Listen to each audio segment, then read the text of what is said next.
morning, Mr. Morris. Good morning. Typically, you will perform a comprehensive physical examination on new patients or patients being admitted to the hospital.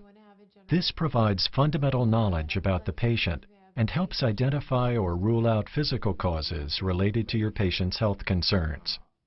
A skilled head-to-toe examination of adult patients requires a thorough knowledge of the techniques of examination for each region of the body. You should be prepared to detect normal variations and abnormal findings. The patient's health and well-being should be the primary focus of the examination, but you must promote the patient's personal comfort as well. Take time to adjust the examining room's environment prior to the examination, making changes in lighting, sound, or privacy, for example. By demonstrating respect for the patient, you promote the patient's comfort and relaxation, which helps ensure a successful examination. Another key to patient comfort is your attention to proper draping during the examination, combined with communication about your intentions as you move from one regional examination to the next. Your patients will appreciate knowing why you are adjusting their gown or causing them even minor discomfort. Minimize the number of times you ask the patient to change positions, from sitting to supine or from supine to standing, for example, to assure patient comfort. Developing a systematic sequence of examination greatly aids your ability to conduct an accurate physical examination with thoroughness and efficiency. With experience, you will acquire a routine that works well for you and for the patient. With the patient's health history in mind, and after good hand hygiene, you are ready for the physical examination. For a healthy patient, a complete head-to-toe assessment should take beginning students about 20 to 30 minutes. With the patient sitting, begin your assessment with a general survey, inspecting the patient closely, literally from head to toe, in order to form impressions for your later written assessment. Note characteristics such as apparent state of health, ease of breathing, height, build, and sexual development. Obtain the patient's weight.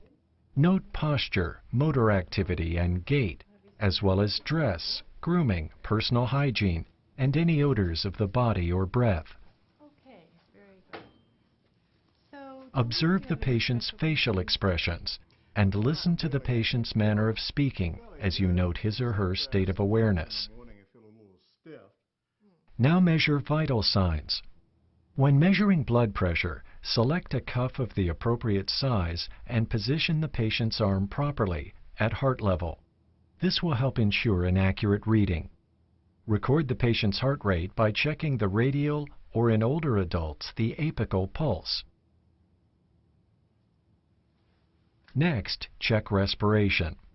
Listen to the number of respirations per minute by subtly placing the stethoscope over the patient's trachea. Next, check the patient's temperature. 3 methods are commonly used: oral, via the tympanic membrane, or at times rectal. Oral temperatures are the most common, but should not be used for patients who are unconscious, restless, or unable to close their mouths. Begin inspection of the patient's skin by observing the patient's face. Assess the facial expression, skin moisture or dryness, any facial swelling or asymmetry, and check for any cyanosis in the lips. Inspect and palpate the patient's fingernails, looking especially for any clubbing or cyanosis. Continue your assessment of the skin as you examine the other body regions. Note color, pigmentation, texture, hair distribution and thickness, and any lesions. Look for nevi, scars, or other distinguishing characteristics, noting their placement and dimensions. When you see nevi or moles, assess for melanomas using the ABCDE method. Inspect for asymmetry, irregular borders, color variation or change, especially blue or black, diameter larger than 6 millimeters, and elevation. If any of these 5 aspects is present, consider referring the patient to a dermatologist for further evaluation. In sun-exposed areas, flaking ulcerated lesions are suspicious for a squamous cell carcinoma and shiny raised lesions for a basal cell carcinoma. Next, assess the head, eyes, ears, nose, and throat. Palpate the scalp, looking for any depressions of the skull, which might indicate head trauma or previous surgery. Inspect the hair and its texture, looking for nevi, lesions, or even lice. Inspect the face. Note whether the facial expressions and eyebrows are symmetric. So I'm going to turn the lights out and we're going to check your pupils, okay?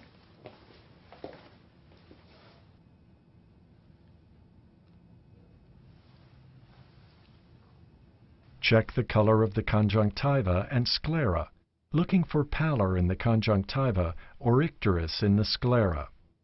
Inspect each cornea, iris, and lens, noting any injection of the cornea, especially around the iris.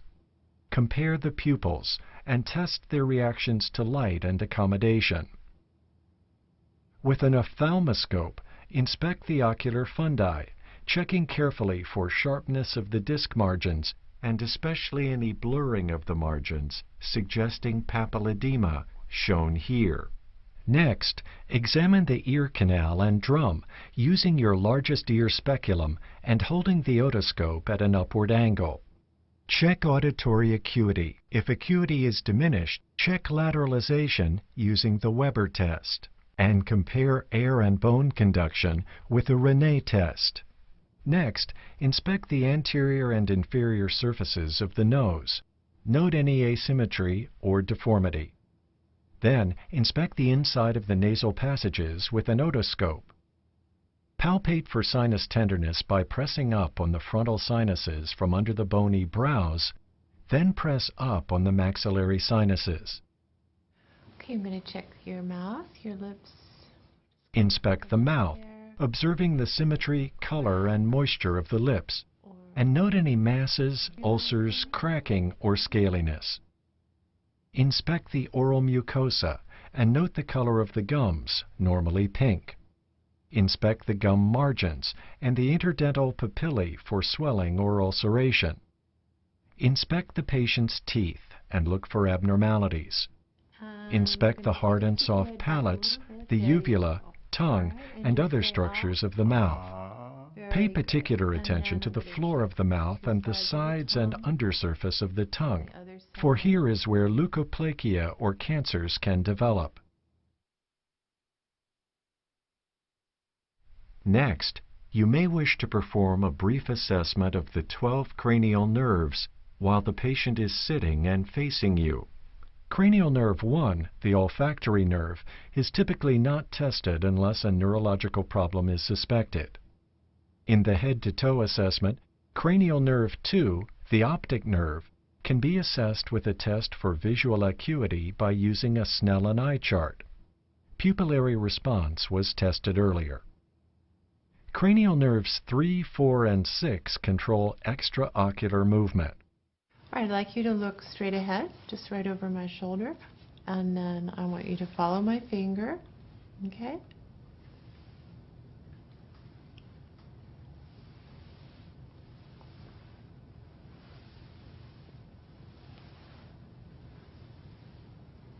Excellent. Next, test for the several components of cranial nerve 5, which includes motor response, sensory response, and the corneal reflex. All right, I'd like you to just clench your jaw for me. Okay, very good. And then I'm just going to check sharp and dull. Okay. So tell me if you're feeling anything brush your skin. Just say yes or no. Yes. Cranial nerve 7 is assessed by inspecting the patient's movements of facial expression. Raise your eyebrows for me. Good. And relax. Squeeze your eyes tight shut. Good. And puff your cheeks. Relax. And show me your teeth. Excellent. Next, assess cranial nerve 8 which is responsible for hearing. Test one ear at a time. I'm going to whisper in your ear and tell me what you hear. 21. Excellent. 14. Very good.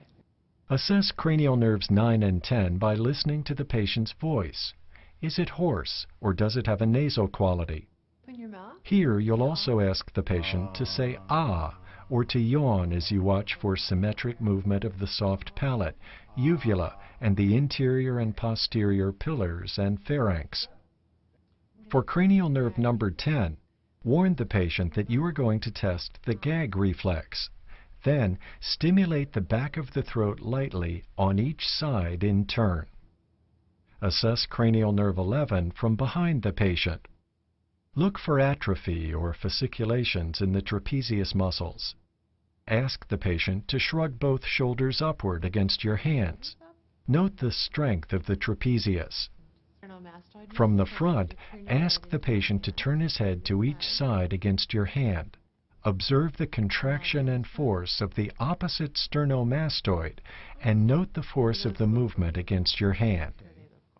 Assess the 12th cranial nerve by inspecting the patient's tongue for atrophy or fasciculations. All right, I'd like you to stick out your tongue for me. Then, with the patient's tongue protruded, look for asymmetry and deviation from the midline. Once you have completed any assessment of the 12 cranial nerves, inspect the neck by palpating the anterior and posterior cervical lymph nodes.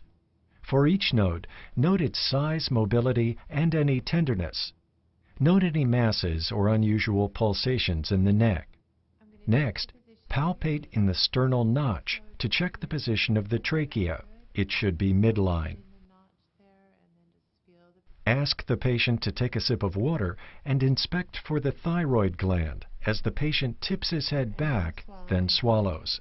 Just hold it in your mouth. Okay. From in front of the patient, inspect and palpate the region below the cricoid cartilage for the thyroid isthmus and for any glandular enlargement. You can lower your head.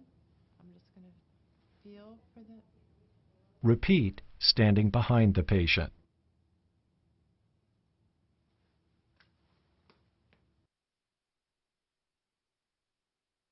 Positioned behind the patient, continue by inspecting the muscles of the upper back. Observe shoulder height for symmetry. Then, palpate the spine and muscles of the upper back. Check your spine. Any soreness there or tenderness? No, it's fine. Inspect, palpate, and percuss the chest and lungs. Percuss the lungs in a ladder pattern, going from side to side as you move down the thorax, from the apices to the basis of the lungs. Normal lungs are resonant. Locate any areas where you hear abnormal notes. Next, use percussion to identify the level of diaphragmatic dullness and measure descent of the diaphragm. To assess respiratory excursion, place your thumbs close to the patient's spine at the level of the 10th ribs and spread your hands lightly over the lower thorax. Ask the patient to inhale deeply and exhale fully while you watch the divergence of your thumbs and feel for the range and symmetry of movement of the thorax. Using the diaphragm of the stethoscope, observe the rate, rhythm, depth, and effort of breathing, and listen for adventitious sounds that may indicate abnormal respiratory conditions. Listen to at least one entire breathing cycle at each location, including over the right middle lobe under the axilla. Once you have already examined the patient's hands and upper back, you may decide, based on your observations, that a more extensive musculoskeletal examination is warranted. If so, while the patient remains sitting upright, inspect and palpate the temporomandibular joints, hands, wrists, elbows, shoulders, and neck. Inspect and palpate the joints, then check their range of motion. For the shoulders, assess external and internal rotation. With the patient still seated, you can perform a neurological examination of the patient's upper extremity. First, visually assess the patient's muscle bulk. then check muscle tone. Now test muscle strength. Ask the patient to squeeze your fingers as hard as he can.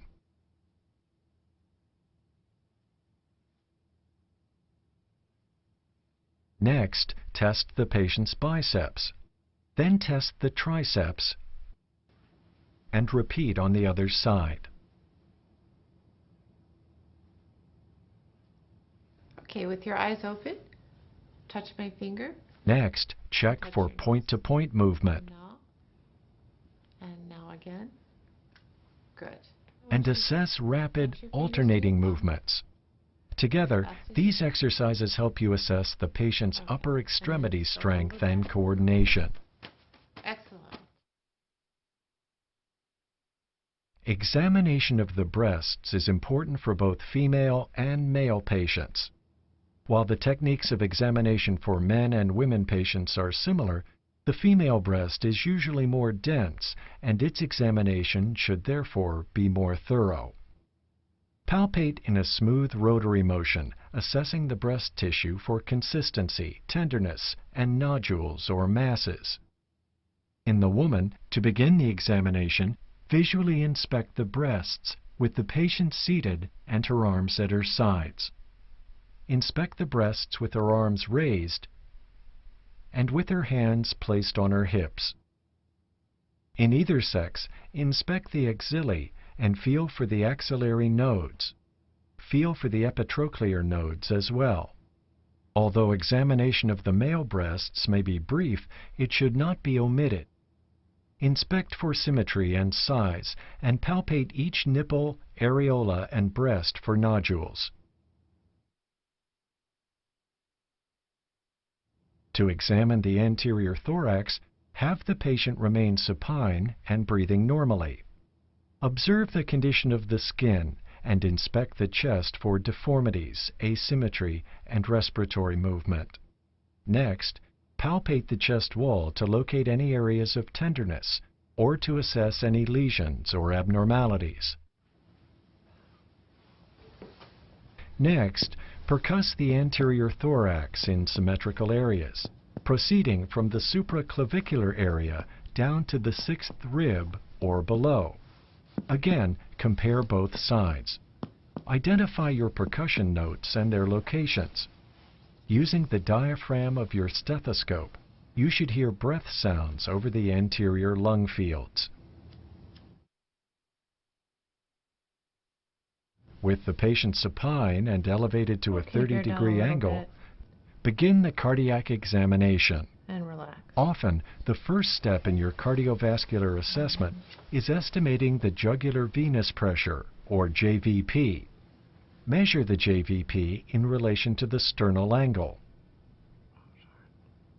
Next, inspect and palpate the carotid pulsation. This will include both palpation and listening for bruits. Inspect and palpate the precordium. Note the location, diameter, amplitude, and duration of the apical impulse. Listen at each auscultatory area in 6 positions. Start with the diaphragm of the stethoscope at the right upper sternal border and the left upper sternum. Listen at the left lower sternal border and the apex with the bell. S1 is louder at the apex and S2 is louder at the base. Listen for physiologic splitting of S2 at the upper left sternal border. Also listen for any abnormal heart sounds or murmurs. Lower the table flat. Expose the supine patient's abdomen, draping the lower abdomen at the suprapubic level. First, listen for active bowel sounds. Listen to your abdomen.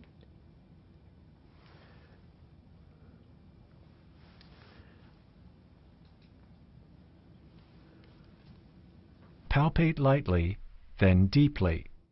Assess the liver and spleen by percussion and then palpation. Try to feel the kidneys and palpate the aorta and its pulsations. Examine the peripheral vascular system by palpating the femoral pulses, then the popliteal pulses. palpate the inguinal lymph nodes. Inspect for lower extremity edema, discoloration, or ulcers. Palpate for pitting edema. Assess the pedal pulses. With the patient standing, inspect for any varicose veins. With the patient remaining supine, you may wish to complete the musculoskeletal examination. Examine the hips, legs, knees, ankles, and feet. Inspect and palpate these areas for tenderness, deformities, nodules, swelling, corns, or calluses.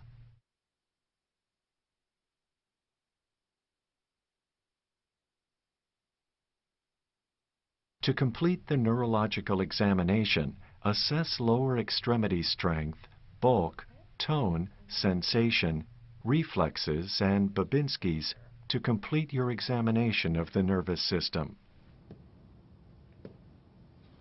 Inspect the patient's musculoskeletal system, both supine and standing. With the patient standing, examine the alignment of the spine and its range of motion, as well as the alignment of the legs and feet.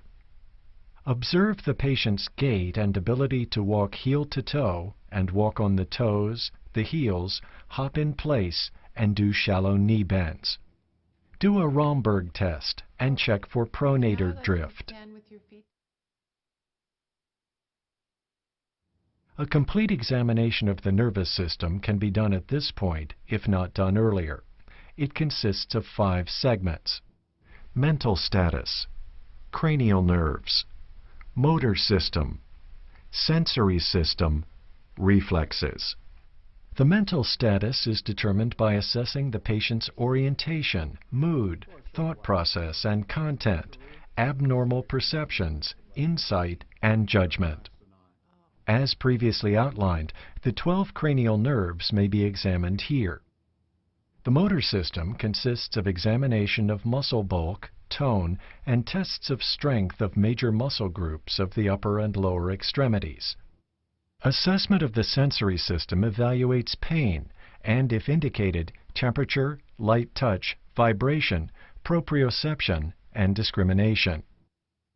Test the reflexes of biceps, triceps, brachioradialis, patellar, and Achilles deep tendon reflexes and the Babinski's. Genital and rectal examinations are often performed at the end of the head-to-toe examination.